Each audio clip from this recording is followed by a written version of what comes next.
Why China can't win a trade war.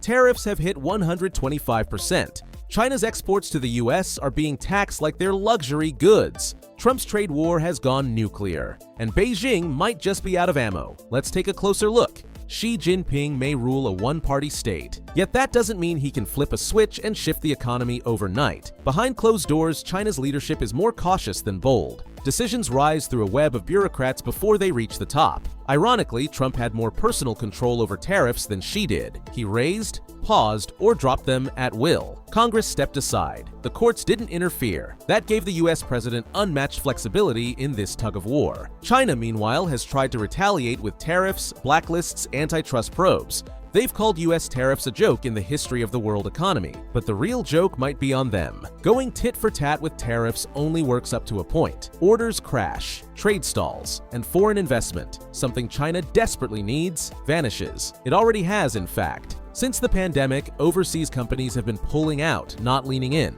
Beijing also tried targeting US companies, Apple, Boeing, Tesla, big names with big stakes. But pressure them too hard and other firms take the hint. They won't just cut back, they'll pack up. There's also the myth of China's rare earth dominance. Yes, they process most of the world's supply.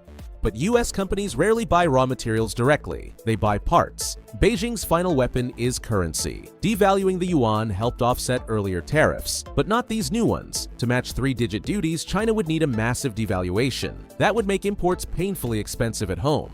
It would also trigger capital flight, ordinary Chinese moving their money abroad. Selling US Treasury bonds isn't a great idea either. It would backfire. Rates go up in the US, but so does the yuan. That makes Chinese exports more expensive. That's exactly what they don't want. Trump, for his part, knows this. He once told aides, "They'll run out of bullets first." And in many ways, they have. China says it's open to talks. Trump's even buttering up Xi with compliments. Because behind all the bluster, both sides know the truth. Nobody wins a trade war, but China has more to lose.